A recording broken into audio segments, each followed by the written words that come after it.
Hello friend, welcome back to my channel. आज मैं आपके साथ गेहूं के आटे से हेल्दी नाश्ता बनाने की रेसिपी शेयर कर रही हूं, जिसे आप बनाकर एक हफ्ते तक के लिए स्टोर करके रख सकते हैं या फिर आप कहीं सफर पर जा रहे हैं तब भी आप इसे पैक करके ले जा सकते हैं। इस नाश्ते में आपको समोसा का, मठरी का दोनों का फ्लेवर मिलने वाला है।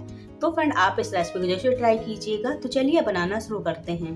तो इस रेसिपी को बनाने के लिए सबसे पहले डो रेडी करेंगे। तो यहाँ पर मैंने 2 कप गेहूं का आटा लिया है। फ्रेंड, अगर आप इस रेसिपी को मैदा से बनाना चाहते हैं तो 2 कप मैदा ले लीजिएगा। तो अब इसमें मैं ऐड कर रही हूँ आधा चम्मच अजवाइन को हाथ से क्रश करके ऐड करेंगे और आधा चम्मच कसूरी मेथी ऐड कर रही हूँ। आधा चम्मच नमक ऐड करेंगे। अब नाश्ता हमारा क्रिस्पी और खस्ता बने तो इसके लिए मैं ऐड कर रही हूँ 2 चम्मच रिफाइंड ऑयल। आप घी का भी यूज कर सकते हैं। अब सबसे पहले सभी चीजों को अच्छे से मिला लेते हैं। मिला लेने के बाद इसमें पानी डालकर डो रेडी करेंगे। तो ये देखिए फ्रेंड, मैंने सभी चीजों को अच्छे से मिला लिया है और यहाँ पर फ्रेंड आप लोग देख सकते हैं कि जिसमें मुट्ठी बंद कर रही हूँ तो आटा हमारा अच्छे से बंध रहा है, मतलब हमारा मुंह अच्छे से लग गया है। तो अब इसमें मैं पानी ऐड कर रही हूँ। पानी मैंने ऐड कर दिया है। अब इसका सेमी सॉफ्ट डो रेडी कर लेते हैं।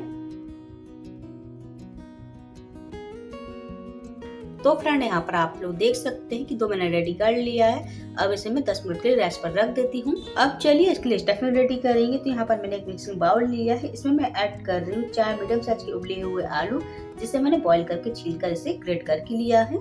2 बारीक कटी हुई हरी मिर्च ऐड कर रही हूँ और 1/4 चम्मच रेड चिली पाउडर ऐड करेंगे।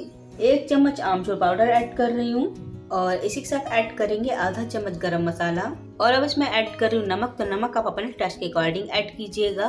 मैंने आधा चम्मच नमक ऐड किया है। थोड़ा सा बारीक कटा फ्रेश हरा धनिया ऐड कर रही हूँ। मसाला की बाइंडिंग के लिए ऐड कर रही हूँ 3 चम्मच कॉर्नफ्लावर। फ्रेंड, अगर आपके पास कॉर्नफ्लावर नहीं है तो आप इसकी जगह पर 3 चम्मच अरारोट भी ले सकते हैं। आप सभी चीजों को अच्छे से मिलाते हुए इसका डो रेडी कर लेंगे।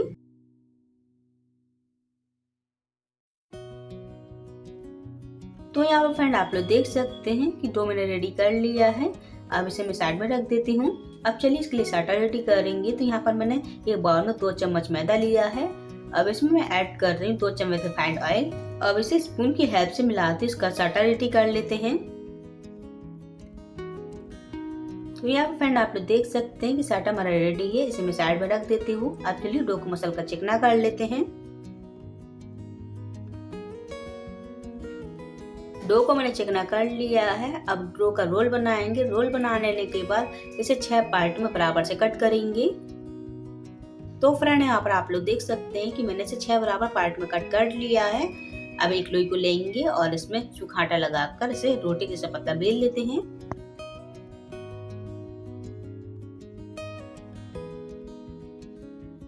तो यहाँ पर फ्रेंड आप लोग देख सकते हैं कि मैंने इसे रोटी की पतला बेल ली है। इसी प्रकार से मैंने 5 शीट और बनाकर रेडी कर ली है।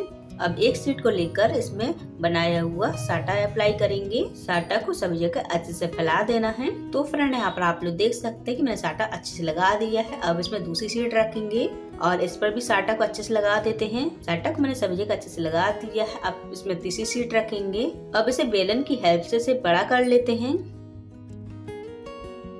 तो फ्रेंड, यहाँ पर आप लोग देख सकते हैं कि मैंने 3 शीट की एक रोटी बनाकर रेडी कर ली है। अब इसे साइड में रख देते हैं। इस शीट का यूज हम बाद में करेंगे। अब यहाँ पर मैंने एक शीट ली है, इस पर साटा अप्लाई करेंगे। तो फ्रेंड, यहाँ पर आप लोग देख सकते हैं कि मैंने साटा सब्जी का अच्छे से लगा दिया है। अब इसमें दूसरी शीट रखेंगे और इस पर भी साटा को अच्छी तरह से लगा देते हैं। साटा को मैंने सब्जी का अच्छे से लगा दिया है। अब इसमें तीसरी शीट रखेंगे। अब इसे बेलन की हेल्प से अच्छे से बेल लेते हैं। तो फ्रेंड, यहाँ पर आप लोग देख सकते हैं कि मैंने शीट बनाकर रेडी कर ली है। अब इसमें मसाला वाला डो को रखेंगे और इस प्रकार से इसे सभी जगह अच्छे से फैला देते हैं। फैला देने के बाद इसे बेलन की हेल्प से अच्छे से बेल लेते हैं। बेलन को बेलने से पहले आपको ऑयल लगा देना है, इससे हमारा मसाला बेलन में चिपकेगा नहीं। तो ये देखिए फ्रेंड, मैंने मसाला को सभी जगह अच्छे से फैला दिया है।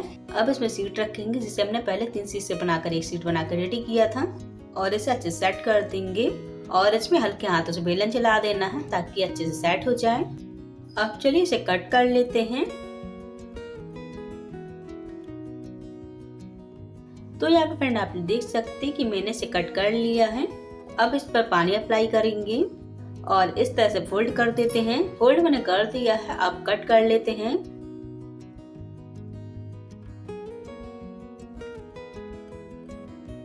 आप इस नाश्ते को 2 तरीके से बना सकते हैं। पहला तरीका ये है और दूसरा तरीका हम आगे बताएंगे।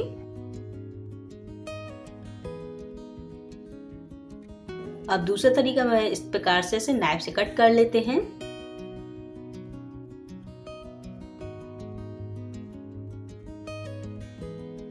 और इस पर पानी अप्लाई करेंगे और इस प्रकार से इसे फोल्ड कर देते हैं। तो ये देखिए फ्रेंड, हमारा दूसरा तरीके से नाश्ता बनकर रेडी है। इसी प्रकार से अभी नाश्ता बनाकर रेडी कर लेते हैं।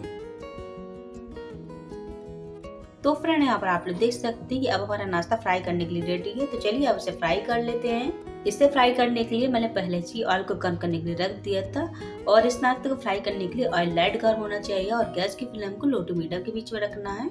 इसमें मैं नाश्ते को ऐड कर देती हूँ।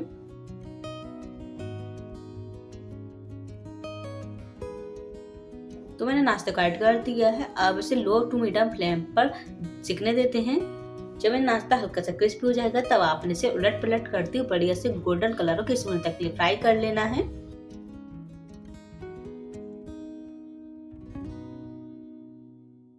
तो फ्रेंड यहाँ पर आप लोग देख सकते हैं कि मैंने नाश्ते को अच्छे से फ्राई कर लिया है और इसमें बहुत ही बढ़िया कलर आ गया है।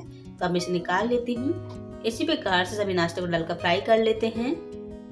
तो ये लीजिए फ्रेंड, हमारा नाश्ता फ्राई होकर खाने के लिए रेडी है। जब पूरी तरह से ठंडा हो जाए तब आपने इसे स्टोर करके रखना है। आप इस नाश्ते को टमाटो केचप, ग्रीन चटनी या फिर चाय के साथ भी ले सकते हैं। बहुत ही स्वादिष्ट लगेगा।